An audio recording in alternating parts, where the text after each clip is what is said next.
Good morning, students. Welcome back.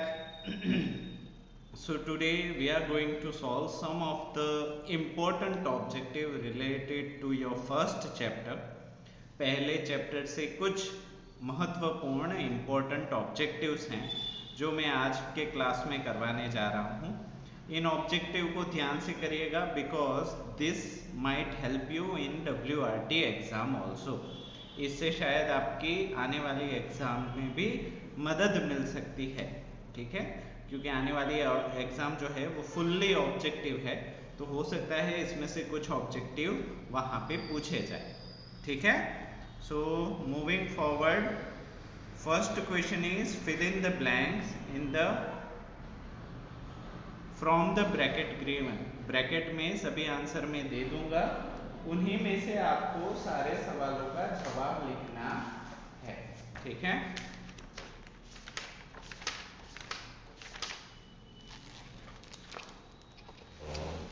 Okay चलो. We get milk from dash. हमें दूध किससे मिलता है? So the answer will be cow. Okay. Second, we get eggs from. हमें अंडे कहाँ से मिलते हैं? hen से, HEN.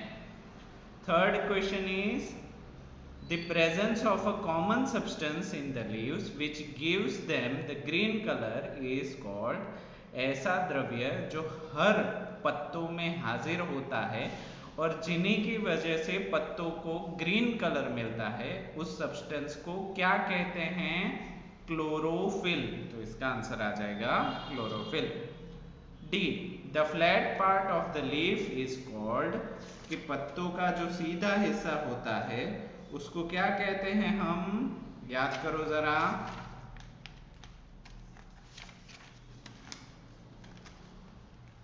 It is called leaf blade. क्या कहेंगे हम उसको? Leaf blade. तो डी का आंसर हो जाएगा leaf blade. E, the dash has the longest leaf blade among the palm trees. सारे palm trees के अंदर ऐसा कौन सा ट्री है जिसका सबसे लंबा लीफ होता है? तो इसका आंसर हो जाएगा रफिया पाम. क्या हो जाएगा? रफिया पाम. तो ये सारे आंसर्स आप लिख के रखो ताकि आपको हेल्प मिले. ठीक है. F, leaves are supported by the dash that crisscross them.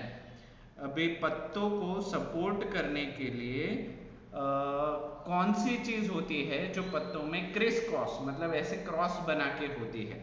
तो उसका आंसर आ जाएगा वेन्स. VEINS. ठीक है. The main vein that called the dash running through the center of the leaf. पत्तों के बीच से सबसे मुख्य नली जो दोनों तरफ के बीच में एग्जिस्ट होती है उसको क्या बोला जाता है? So the answer is mid rib. क्या है answer? Mid rib. Okay. The giant Amazon water lily has one of the largest disc. एक जायंट अमेज़न वाटर लिली जिनका सबसे बड़ा ऐसे थाली के जैसे शेप होता है, तो वो डायामीटर सर्कुलर होता है, तो उसका डायामीटर इज अबाउट डैश. उसका डायामीटर कितना हो सकता है? तो उसका डायामीटर हो सकता है 2 मीटर्स तक. कितना? 2 मीटर्स तक.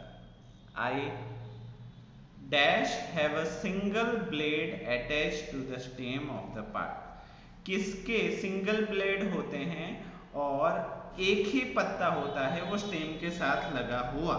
तो इसका आंसर हो जाएगा सिंगल ब्लेड और सिंपल लीफ. ठीक है, तो इसका आंसर हो जाएगा सिंगल ब्लेड. क्या आंसर होगा? Single blade have a single blade.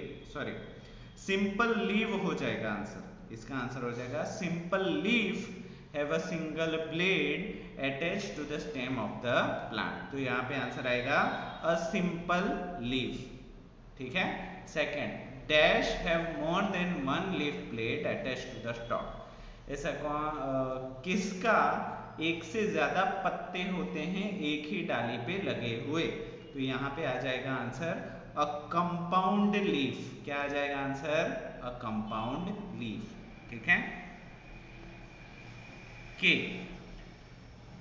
The dash side of the leaf has a waxier thicker surface. पत्तों का कौन सा साइड वैक्सियर मतलब चिकना होता है एंड थिकर सरफेस मतलब उसकी जो सरफेस होती है वो मोटी होती है, अंडर साइड होती है या अपर साइड? तो यहाँ पे आंसर आ जाएगा upper side. The upper side of a leaf has a waxier and thicker surface. ठीक है, आगे बढ़ते हैं। Okay, plants are making their own food. This process of making food is called, पौधे अपना खाना खुद बनाते हैं, पेड़ या पौधे, ये खाना बनाने की जो प्रोसेस है उसको क्या कहा जाता है? तो इसका आंसर आ जाएगा photosynthesis. PHOTOSYNTHESIS, photosynthesis. Next question, plants use some of that sugar to grow the extra sugar is converted into, जो पौधे होते हैं वो शुगर से खाना बनाते हैं, ठीक है, बट जो एक्स्ट्रा शुगर जो बच जाता है उनको पेड़ पौधे किस में कन्वर्ट कर देते हैं? तो इसका आंसर हो जाएगा स्टार्च। क्या आ जाएगा? Starch, STARCH।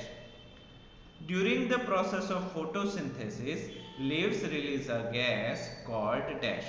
फोटोसिंथेसिस के दरमियान जो पत्ते होते हैं वो एक गैस को रिलीज करते हैं, बाहर निकालते हैं। रिलीज का मतलब बाहर निकालना। ये गैस कौन सा है? तो आपको पता ही है, फोटोसिंथेसिस के दरमियान कार्बन डाइऑक्साइड पेड़ अपने अंदर ले लेते हैं और ऑक्सीजन को बाहर निकालते हैं, रिलीज करते हैं। तो इसका आंसर क्या आ जाएगा? ऑक्सीजन।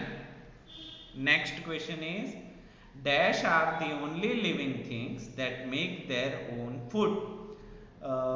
डैश है वो सिर्फ ऐसी जिंदा चीज है, एक ही लौती ऐसी जिंदा चीज है जो अपना खाना खुद बनाती है। तो हमें सभी को पता है कि plants are the only living things, पेड़ पौधे ही एक ऐसी चीज है जो अपना खाना खुद बनाते हैं। ठीक है, ये सारे फिल इन द ब्लैंक्स के जो आंसर्स हैं वो मैंने नीचे बॉक्स में बदल के लिखे हैं।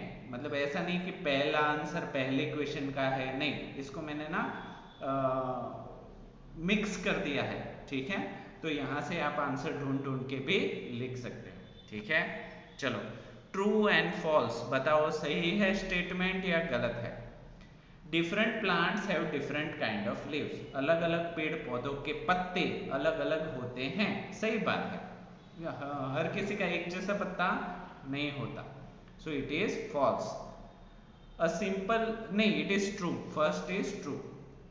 Second, a simple leaf has more than one leaf blade. Simple leaf जो होता है उसके पास एक से ज्यादा पत्ते होते हैं, नहीं, कंपाउंड लीफ के पास एक से ज्यादा पत्ते होते, सिंपल लीफ के पास तो एक ही पत्ता होता है। ठीक है, so it is false. The aloe vera plant has smooth edged leaves. Aloe vera का जो प्लांट होते हैं उनकी सरफेस स्मूथ होती है, नहीं, वो स्मूथ नहीं होती, उसके ऊपर कांटे लगे हुए होते हैं, तो it is false. Plants need oxygen to prepare their food. पौधों को ऑक्सीजन की जरूरत होती है खाना बनाने के लिए, नहीं, ये गलत है। प्लांट्स को कार्बन डाइऑक्साइड की जरूरत होती है खाना बनाने के लिए, तो it is false. E, red and purple leaves also have chlorophyll. लाल और पर्पल कलर के जो पत्ते होते हैं उनके पास भी क्लोरोफिल होता है। हाँ, ऑब्वियसली हर पेड़ पौधों के पास क्लोरोफिल होता है, चाहे वो किसी भी रंग के हो, सो इट इज ऑल्सो ट्रू। ठीक है, तो आगे बढ़ते हैं। ठीक है, चलो, ये कुछ, हाँ, इतना ही है। ये कुछ इंपॉर्टेंट ऑब्जेक्टिव थे जो शायद आपको एग्जाम में पूछे जा सकते हैं। ठीक है, तो इनको सभी को अच्छे से तैयार कर देना ताकि एग्जाम में आपको कुछ हेल्प मिल सके। ठीक है, तो आज के लिए हम इतना ही रखते हैं। In next class we will start the first part of the chapter. ठीक है, जो कि है हमारा, नहीं फर्स्ट पार्ट तो हमने किया, we will go for a second part of the chapter amazing adaptation. ठीक है, तो आज के लिए इतना ही। सारे ऑब्जेक्टिव को गो थ्रू करो, हो सके तो अपने नोटबुक में लिख लो ताकि पढ़ने के लिए प्रॉब्लम ना। ठीक है, तो वीडियो को पूरा देखने के लिए आप सभी बच्चों का थैंक यू सो मच।